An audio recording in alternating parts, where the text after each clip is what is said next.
చెప్పుకుందాం కదా.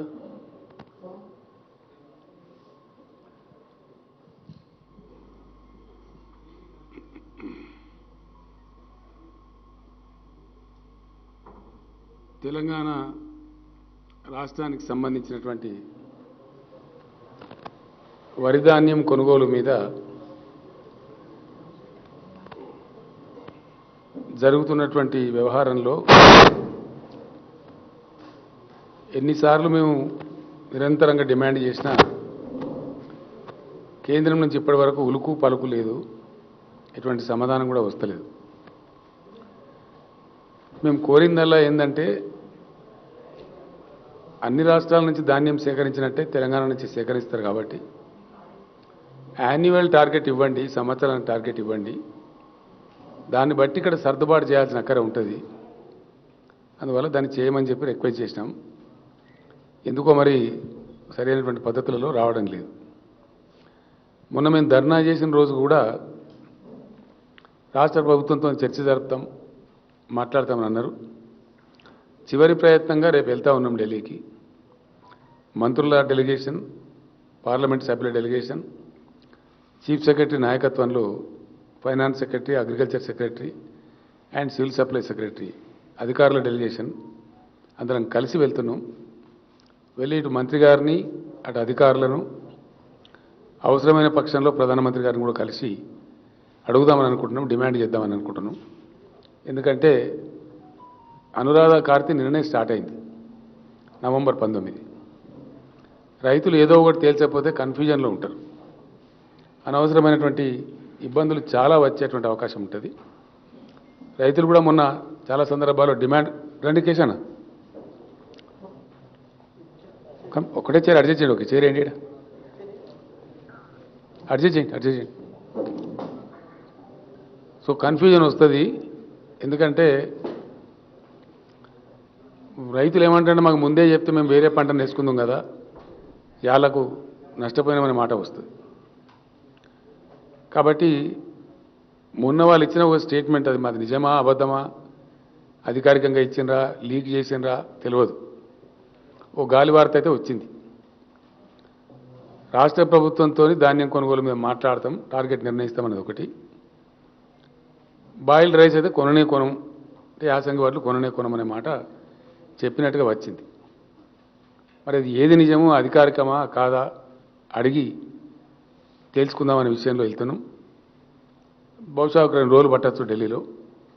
దాని ధరిమిలా మన రైతాంగానికి ఏందనేది తెలియజేస్తాం. అదేవిధంగా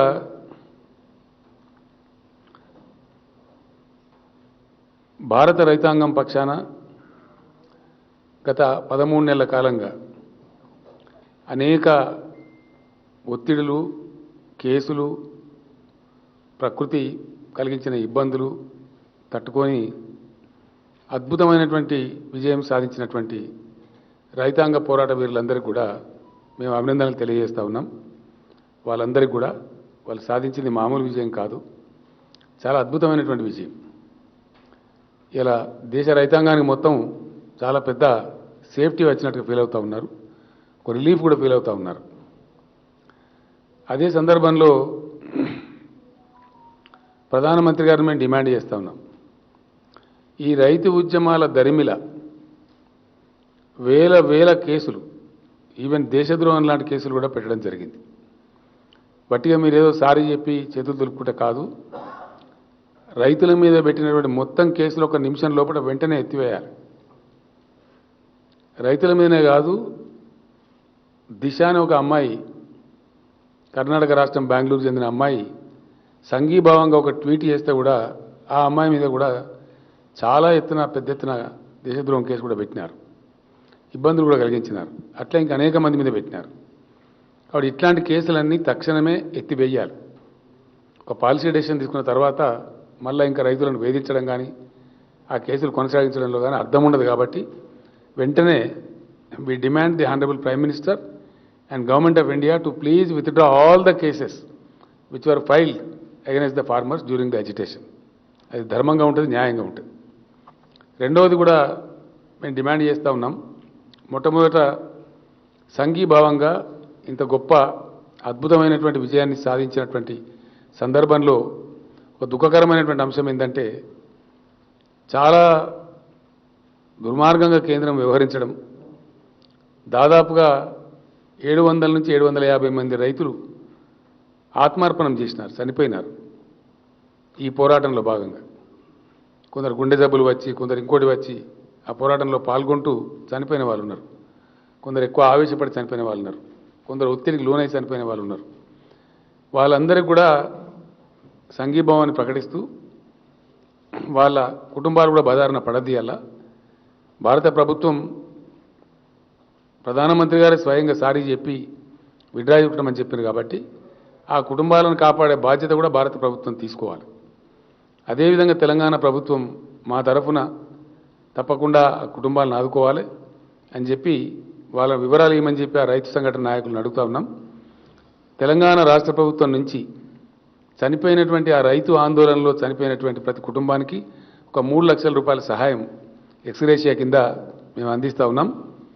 ఒక 22.5 కోట్లు దానికి ఖర్చు అవుతుంది. దాన్ని మంజూరు చేసి ఆ నాయకులను సంప్రదించి వాళ్ళ కుటుంబాలకు మా మినిస్టర్లు అవసరమైన చోట నేను కూడా వెళ్ళి వాళ్ళ స్వయంగా దాన్ని అందజేసే ప్రయత్నం కూడా చేస్తాం. ఎందుకంటే వాళ్ళు చేసింది మామూలు పోరాటం కాదు, సాధించింది మామూలు విజయం కాదు, అద్భుతమైనటువంటి విజయం, చాలా స్ఫూర్తివంతమైనటువంటి విజయం. ప్రభుత్వం ఎంత కవ్వించినా, ఎన్ని రకాల బాధలు పెట్టినా, ఎన్ని కేసులు పెట్టినా, ఎన్ని నిర్బంధాలు పెట్టినా, ఎన్ని రకాల అవమానం చేసినా కానీ తట్టుకొని ఇంత సుదీర్ఘమైన పోరాటం చేసి అందులో ఆత్మార్పణం చేసిన వాళ్ళు ఎవరైతే ఉన్నారో వాళ్లకు నివాళులు కూడా అర్పిస్తూ ఉన్నాం. వాళ్ళ పోరాటాన్ని కీర్తిస్తూ ఉన్నాం. అమరులైనటువంటి ఆ రైతు కుటుంబాలను ఆదుకుంటూ ఉన్నాం. అదేవిధంగా కేంద్ర ప్రభుత్వం కూడా ఏదో సారీ చెప్పి చేతులు దులుపుకోవడం కాదు, అది మీ బాధ్యత. మీరు ఇలా మీ తప్పును గ్రహించినారు కాబట్టి దాని వెంటనే 25 లక్షల రూపాయలు ప్రతి కుటుంబానికి కేంద్ర ప్రభుత్వం కూడా ఇవ్వాలని చెప్పి మేము ప్రధానమంత్రి గారిని డిమాండ్ చేస్తూ ఉన్నాం.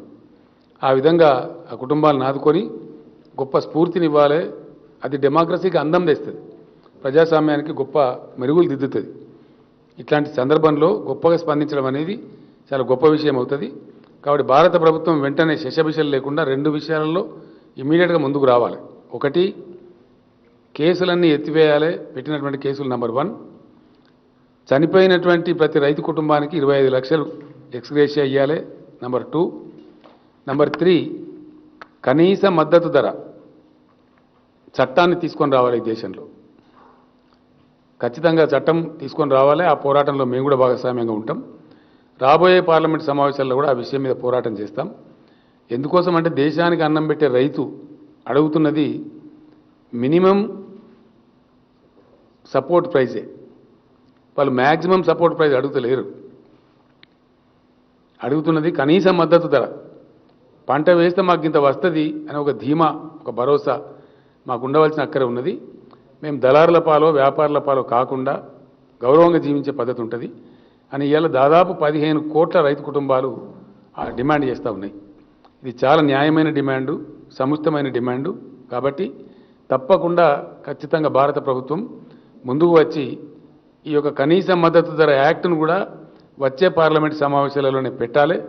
దాని మీద కూడా మా పార్టీ తరఫున మేము అక్కడ పోరాటం చేస్తాం. తప్పకుండా కేంద్రం మంచిగానే స్పందిస్తుందని చెప్పి మేము భావిస్తూ ఉన్నాం. దీన్ని పాజిటివ్గా తీసుకోవాలి తప్ప నెగిటివ్ తీసుకోవాల్సిన అవసరం లేదు. కాబట్టి ఆ విధంగా ముందుకు రావాలని చెప్పి మేము కోరుతా ఉన్నాం.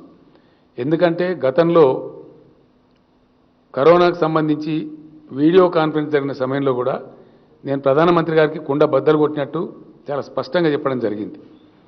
ఆత్మనిర్భర్ భారత్ అని చెప్పి మాట్లాడితే आत्मनिर्भर कृषि इस देश में बहुत ही आवश्यक है, इसीलिए कि हम बहुत बड़ी आबादी वाला देश है.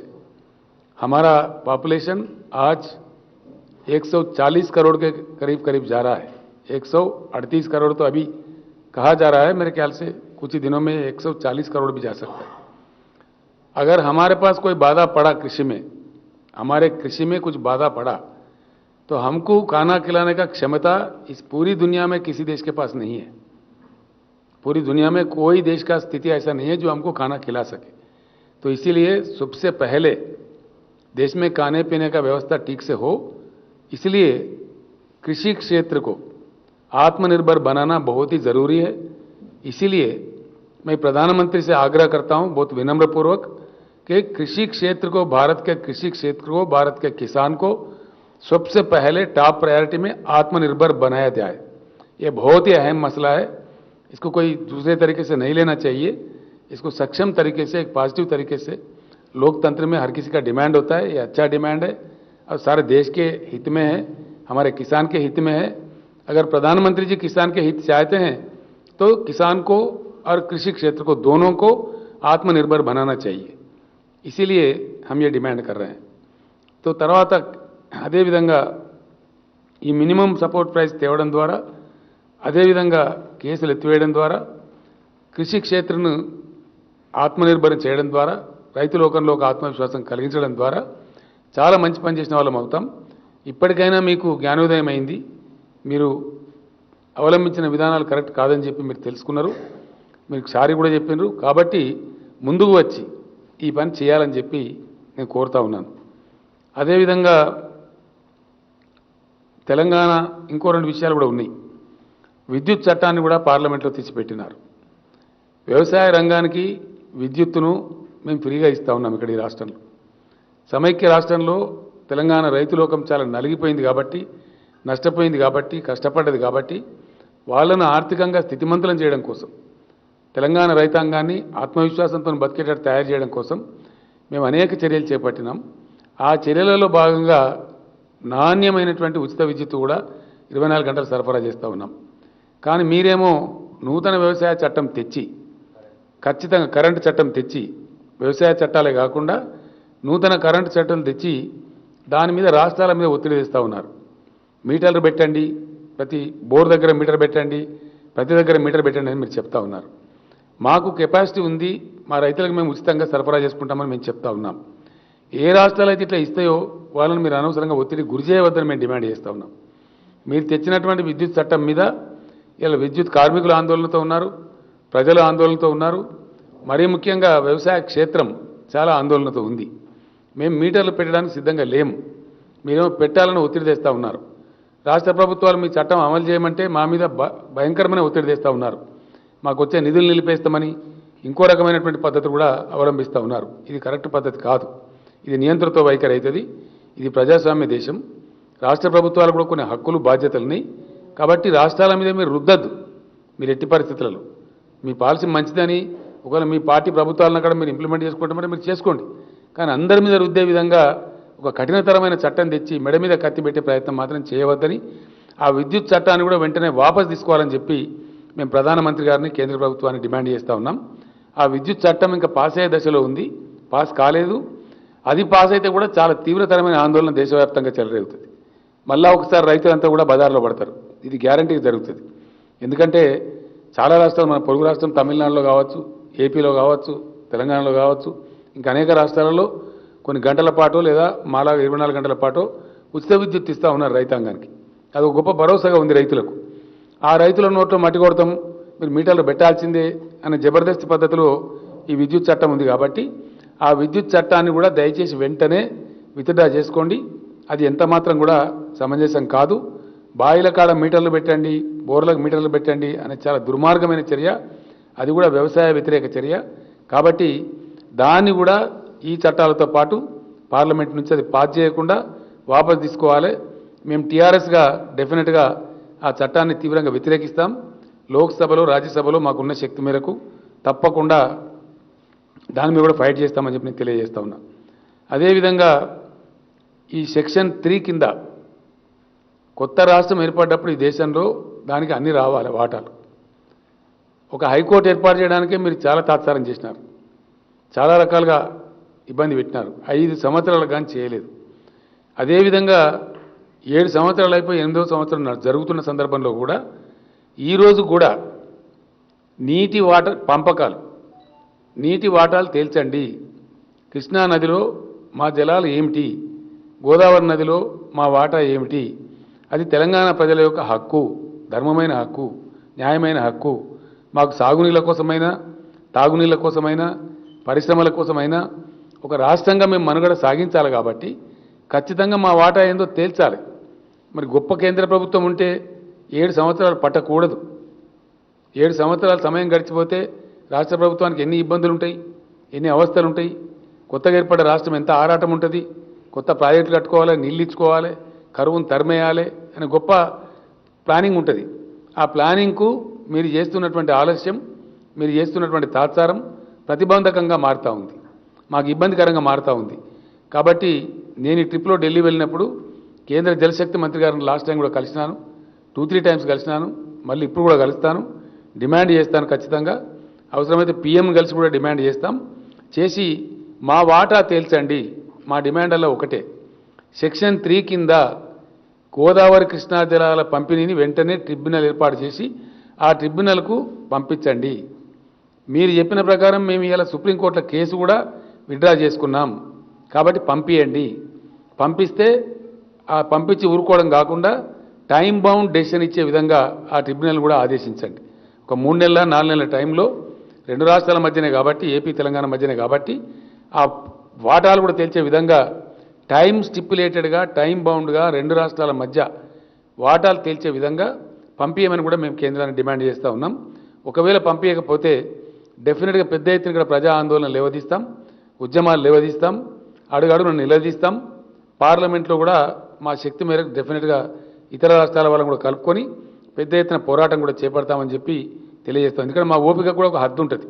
7 సంవత్సరాలు దాటిపోయినాయి, మీరు అనేకమైనటువంటి ఇబ్బందులు కలిగిస్తూ ఉన్నారు, మా ప్రాజెక్టులు క్లియరెన్స్ చేయడం లేదు. వాటాలు తెగిపోతే ఇవాళ వాటా వాళ్ళకి తెలిపోతే ఈ కిరికిరంతా పోతుంది, ఈ పంచాయతీలు పోతాయి. మేము అడిగేదేమో అసంబద్ధమైంది కాదు, అన్యాయమైంది కాదు, లేదా గొంతెమ్మ కోరిక కాదు. మేము అడుగుతున్న న్యాయమైన కొట్లాట. టైం గడిచిన తర్వాత అడుగుతూ ఉన్నాం. ఇంత సమయం గడిచిపోయిన తర్వాత ఎవరి ఓపికకైనా కానీ, ఎవరి సహనానికైనా కానీ ఒక హద్దు అనేది ఉంటుంది. ఆ సహనాన్ని పరీక్షిస్తే మాత్రం మంచిది కాదు. తెలంగాణ ఉద్యమాల గడ్డ ఇది. కాబట్టి నీటి వాటాల పంపకం కూడా వెంటనే తేల్చాల కేంద్రం. ఇది కేంద్రం యొక్క ధర్మమైన న్యాయబద్ధమైనటువంటి బాధ్యత. ఆ బాధ్యత నెరవేర్చడంలో మీరు విఫలం చెందినారు. ఆ మధ్య మీ కేసు ఉంది సుప్రీంకోర్టులో అని చెప్పి మేము విత్డ్రా చేసుకోమంటే విత్డ్రా కూడా చేసుకున్నాం. చాలా సమయం గడిచిపోతూ ఉంది, ఇంకా మేము వేచి ఉండలేము. కాబట్టి దయచేసి ఇది కూడా వెంటనే తేల్చాలా, లేదా పెద్ద ఎత్తున పోరాటానికి ఆందోళనలు కూడా మేము రూపకల్పన చేయాల్సి వస్తుంది. మీరు దిగిరాక తప్పదు. కాబట్టి మంచి మాటతోనే మీరు దాన్ని డిమాండ్ చేయాలని చెప్పి మేము కోరుతా ఉన్నాం. వడ్ల విషయంలో ఇప్పుడు తేల్చుకొని వస్తాం, మీరు తేల్చడం లేదు, అది కూడా తేల్చుదాం. దాని తర్వాత ఏం చేయాలో మేము రైతులకు కూడా చెప్తాం.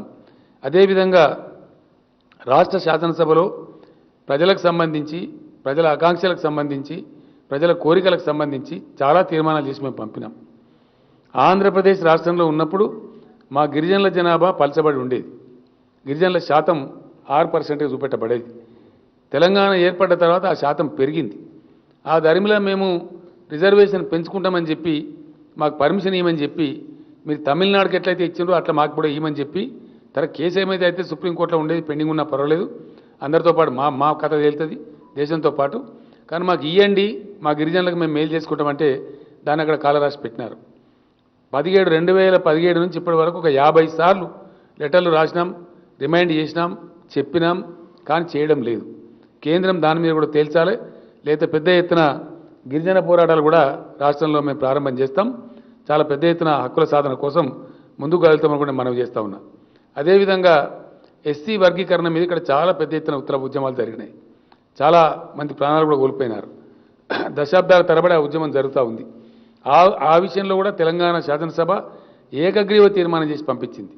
దాని మీద ఎస్ఆర్నో ఏదో కూడా తేల్చమని కోరుతా ఉన్నాం. మేము కోరితే దాన్ని బట్టి వాళ్ళు పోరాటం చేయన్నా, మంచి చేయన్నా నిర్ణయం జరుగుతుంది. మేము కూడా ఏం చేయాలో ఆలోచించుకుంటాం. కాబట్టి ఆ విషయంలో కూడా తేల్చాల్సిన అవసరం కేంద్రం మీద ఉంది, దాన్ని పెండింగ్ పెట్టే అంశం కాదు. అదేవిధంగా బీసీ ప్రజల నుంచి కూడా డిమాండ్ ఉంది, కులగణన చేపట్టాలి. ఇప్పుడు కొత్తగా జరిగేటువంటి జనాభా లెక్కలలో బీసీ కులగణన చేయమని కోరుతా ఉన్నారు. అందులో తప్పేం లేదు. ఎవరి కులం ఎంతో తేలితే దాన్ని బట్టి కూడా మంచో చెడనో కొన్ని నిర్ణయాలు జరుగుతాయి. అన్ని ప్రభుత్వాలు నిర్ణయాలు తీసుకునే అవకాశం ఉంటుంది కేంద్రంతో పాటు. ఈ లెక్కలు దాచిపెట్టాలి అనేది ఎందుకు సమంజసం, ఎట్లా సమంజసం, ఎందుకోసం దాచిపెట్టాలా?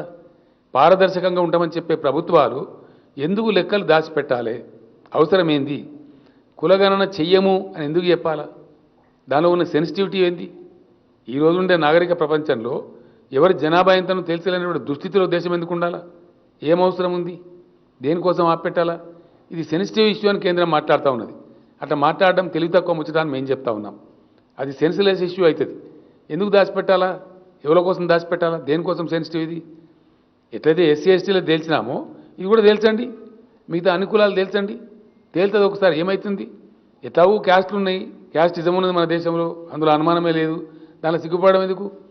మనమే ప్రభుత్వాలే క్యాస్ట్ సర్టిఫికెట్లే ఇస్తూ ఉన్నాం. దానిలో దాచిపెట్టడం ఎందుకు నాకు అర్థం కాదు. దాని ఉన్నది ఏంటి, దాని ఉన్న బ్రహ్మ పదార్థం ఏంది, ఎందుకు దాయాల? దాని ద్వారా సాధించేది ఏంది దేశం? లేనటువంటిది ఒకటి పెట్టడం అనేది కరెక్ట్ కాదు. ఇది పెద్ద వివాదానికి దారితీస్తుంది. బీసీలు డిమాండ్ చేస్తూ ఉన్నారు. ఖచ్చితంగా రాబోయే జనగణనలో కులగణన చేపట్టాలని కూడా మేము సీరియస్గా డిమాండ్ చేస్తూ ఉన్నాం. ఆ విధంగా చేయాలని చెప్పి కోరుతూ ఉన్నాం. మరొకసారి మేము కేంద్ర ప్రభుత్వాన్ని, తెలంగాణ రైతుల పక్షాన్ని నేను కోరుతా ఉన్నా.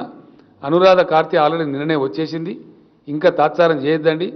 మీరు ఎంత తీసుకుంటారో, ఏం తీసుకుంటారో యాన్యువల్ టార్గెట్, ఒక సంవత్సరానికి తెలంగాణ నుంచి కొనే వరి ధాన్యం ఎంత తీసుకుంటారు అనేది తేలిస్తే దాన్ని బట్టి మేము ఇక్కడ రైతులకు చెప్పి పంటలు వేయించుకుంటాం, రైతాంగాన్ని కాపాడుకుంటాం. కాబట్టి దయచేసి ఈ విషయంలో తాత్సారం వద్దు. రేపు ఫైనల్గా చీఫ్ సెక్రటరీ నాయకత్వంలో అధికారుల బృందం, మంత్రుల నాయకత్వంలో వ్యవసాయ శాఖ మంత్రి నిరంజన్ రెడ్డి గారు, పౌర సరఫరాల శాఖ మంత్రి గంగుల కమలాకర్ గారు, ఇంకా కొందరు మినిస్టర్లు కూడా కలిసి మంత్రుల డెలిగేషన్, అదేవిధంగా అధికారుల డెలిగేషన్ అడుగుతాం. నేను కూడా ఢిల్లీలోనే ఉంటాను 1-2 డేస్. ఆ సందర్భంలో జలశక్తి మంత్రి గారిని కలవటం, వీలైతే ప్రధానమంత్రి గారిని కూడా కలవడం, ఈ డిమాండ్లు పెట్టడం, ఇవన్నీ కూడా చేస్తాం. దీని మీద ఈ రకంగా చేయాలని చెప్పి మేము డిమాండ్ చేస్తూ ఉన్నాం. స్థానిక బీజేపీ నాయకులు కూడా ఇంకా పిచ్చి పిచ్చి మాటలు, ఇంకా పిచ్చి పిచ్చి వ్యవహారాలు మాట్లాడకుండా, మీ బండారం బయటపడదు. ఇప్పటికే మీ కథ ఏందో తెలిసిపోయింది జనానికి పూర్తిగా అర్థమైంది.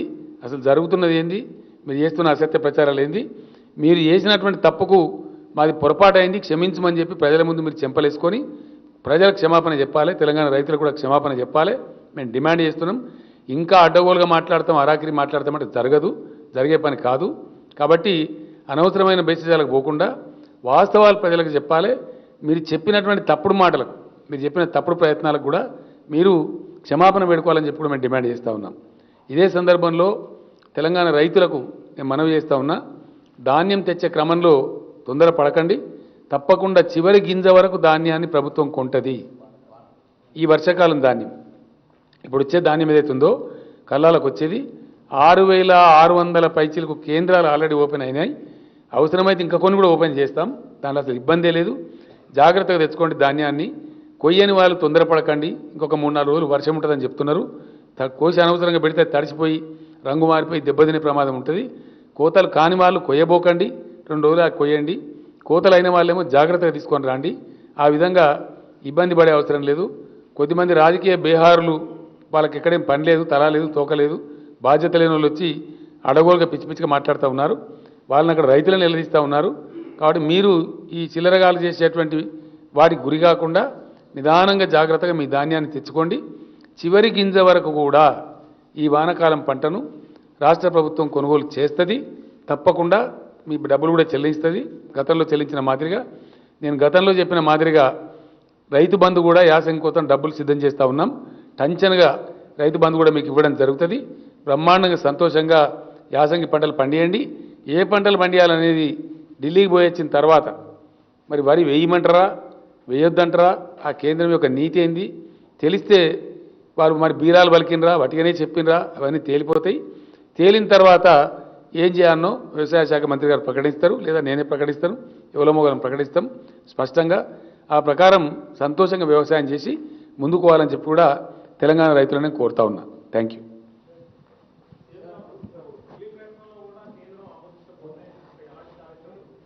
ఏదండి?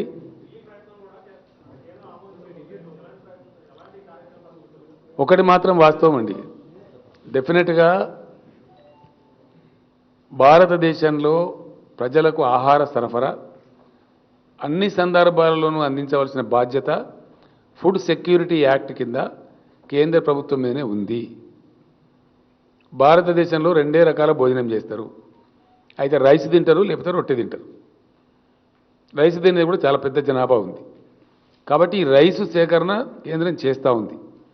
మేము అడుగుతున్నదల్లా కేంద్రం చేయాల్సిందే, తప్పదు. మనకే 25 లక్షల టన్నులు ఇస్తారండి. మన రాష్ట్రం యొక్క అవసరమే పీడిఎస్ కింద 25 లక్షల టన్నుల బియ్యం మనమే పంచిపెడతాం. అంటే 60 లక్షల టన్నులు మనకే ఉపయోగపడుతుంది, మన దగ్గర బండిది. గతంలో లేనప్పుడు అక్కడి నుంచి ఇక్కడి నుంచి సరఫరా చేసేది, కానీ 60 లక్షల టన్నులు అయితే మన అవసరమే ఉంటుంది ఇక్కడ. అది కాక మన ప్రైవేట్లో కూడా ఇంకో 10 లక్షల టన్నులు ఉంటుంది. వీళ్ళు గొప్ప చేసేదేం లేదు. కాబట్టి టార్గెట్ కరెక్ట్గా ఇస్తే దాని ప్రకారంగా మేము పంటలు వేయిస్తాము, మా రైతులకు నేర్పుకుంటాము. ఖచ్చితంగా వాళ్ళు తీసుకోవాల్సిందే. మేము అడుగుతున్నదల్లా ఎంత ఇస్తారు, ఎందుకంటే మాకు అనుభవం చేదుగా ఉంది. మేము 90 లక్షలు తీసుకోమని అడిగినాం, వాళ్ళు 40 లక్షలు అన్నారు. కాదండి మాది ఎక్కువ ఉన్నదని చెప్పినాం, లేదు మీరు తక్కువ ఉన్నది అన్నారు. ఆధారాలు తీసుకుపోయి ఇచ్చినాం. మళ్ళీ వాళ్ళే ప్రకటించారు ఇప్పుడు 58,60,000 ఎకరాలలో వరి పంట ఉంది మీ దగ్గర, వాస్తవమే అని వాళ్ళే ఇచ్చారు. మరి ఆ రకంగా వాళ్ళు తేల్చాలి కదా. మేము అడుగుతున్నదల్లా జరుగుతూ ఉంది కరెస్పాండెన్స్. ఏం జరుగుతుందో తేలుస్తాం, తేల్చిన తర్వాత మేము చెప్తాం, ప్రజలకు చెప్తాం. మేమేమంటున్నామంటే ఏ సందర్భంలో ఎవరిని కలుపుకొని పోవానో వాళ్ళని కలుపుకొని పోతాం, ఆ సందర్భాన్ని బట్టి, ఆ స్టేజ్ని బట్టి. ఏందండి నేను ఏమంటున్నా, మొన్న వడ్ల విషయంలో వాళ్ళ బండారం బయటపడ్డది, రైతు చట్టాల విషయంలో వాళ్ళ బండారం బయటపడ్డది. రాష్ట్రం ఏర్పడ్డాక మొదటి నెలలోనే నేను ఇచ్చిన మొట్టమొదటి దరఖాస్తు ఇవ్వమని చెప్పినాం. ఇది ఇంకింత సిగ్గు తీసుకోవడం వాళ్ళు మాట్లాడితే, మరింత పరుగు తీసుకొని బట్టలిప్పుకోవడం తప్ప ఏముండదు. ఎందుకంటే నేను ఒక మాట చెప్తాను, ఏం అడ్డమవుతుందా నీకు ట్రిబ్యునల్కి రెఫర్ చేయడానికి? నువ్వు ఆల్చం, నేను ఆల్చం, నీ బొంద నా బొంద కదా అంటే ఎందుకు నాకు అర్థంగా సొల్లుపురాను? What is that it is preventing the government of India for referring the matter to the tribunal? उनके सुविधा के लिए मैं हिंदी में पूछ रहा हूं, अगर इसमें कोई नेशनल चैनल हो तो। क्या रुकावट है केंद्र सरकार के सामने? हमारे को कृष्णा गोदावरी के शेर में ट्रिब्यूनल को रेफर करने में क्या रुकावट है? क्या काम है? ये केंद्र सरकार का नीति है इस प्रकार का डिले करना? और पिल्टा ऊपर से इनके ऊपर इल्जाम लगाओ, उनके ऊपर इल्जाम लगाओ। कब तक लगाओगे इल्जाम? कहां तक लगाओगे? ये क्या अच्छी बात है? అంటే ఇప్పుడు మీరు ఒక మాట చెప్పాలి బ్రదర్, కేంద్ర ప్రభుత్వం రెఫర్ చేస్తా అంటే కేసీఆర్ వద్దనడా? ఇదేం దిక్కుమాలిన ప్రచారమే? నేను అనేది ఇదేం దిక్కుమాలిన ప్రచారం, నాకు అర్థం కాదు. కేంద్ర ప్రభుత్వం మీరు రిఫర్ చేస్తామంటే వద్దన్న కుక్కలు కొడుకేవాడు ఎవడన్నా వద్దంటాడా ఈ దేశంలో? ఇది అంటే నేను అనేది ఎదుటి వాళ్ళ క్యారెక్టర్ను మలైన్ చేసే విధంగా, ఎదుటి వాళ్ళని తక్కువ చేసే విధంగా ఎన్ని రోజులు చేసి బ్రతం అనుకుంటే ఈ ప్రచారం అయిపోయింది. ఇప్పుడు మీ బండారం బయటపడ్డది. ఎన్ని మాట్లాడిందండి రైతు ఉద్యమం మీద? మూర్ఖులంటే, ఆందోళన జీవులంటే, పిచ్చోళ్ళంటే, ఉగ్రవాదులంటే, ఖలిస్తాన్వాదులంటే, ఇలా తీరా దేశం ముందుకు వచ్చి మీరు క్షమాపణ పెడుకుంటున్నారు. ఇంకా కూడా సిగ్గు రావడం లేదా మీకు? ఇంకా కూడా ఇట్లా మాట్లాడేటోళ్ళకు ఏం వితండవాదం ఇది? ఇవన్నీ అనవసరమైనటువంటి పనికిమాలినటువంటి పనులు. మీరు చేయాల్సినటువంటిది కేంద్ర ప్రభుత్వంగా మీకు బాధ్యత ఉంది కాబట్టి మంచి మాటతో చేయండి. ఏమండి అర్థమవుతలేదండి? 100% కోరుతాము. అలా క్లారిటీ ఏముందని నాకు అర్థంగా డిమాండ్ రిఫర్ చేసేదానికి.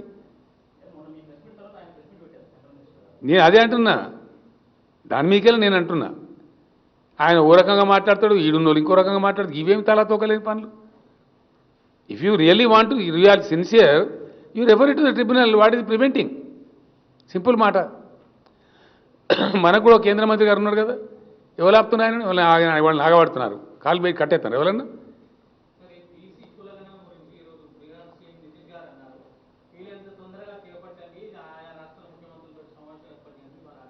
మంచి డిమాండ్, సమంజసమైన డిమాండ్ చేపట్టాలని మేము డిమాండ్ చేస్తాను. మేము అసెంబ్లీలోనే తీర్మానం చేసి పంపించినాం యునానిమస్గా. ఈ తాత్సారాలు మంచి కావు. ప్రజలు కోరుతున్నప్పుడు చేయాలి ప్రజాస్వామ్యంలో, తప్పింది. Thank you.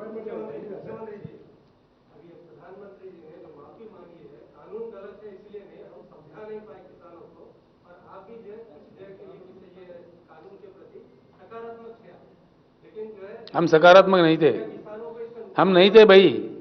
हम सकारात्मक कब थे? कौन बोला आपको? हमने अपोज किया लोकसभा में, राज्यसभा में। आप गलत है, हम गलत नहीं है। बिल्कुल आप गलत बोल रहे हैं।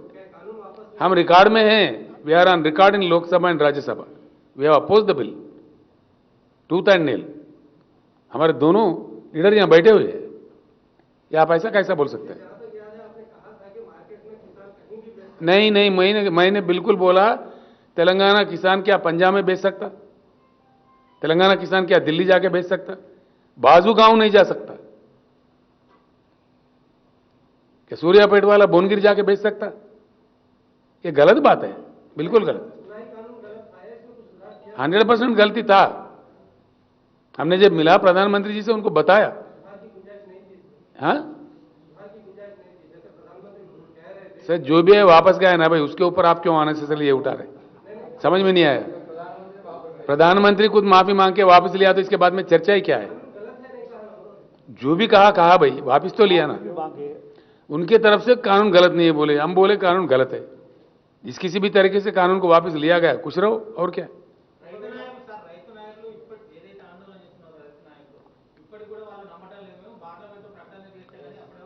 దేశంలో ఇవ్వాలని నమ్మతలేరండి.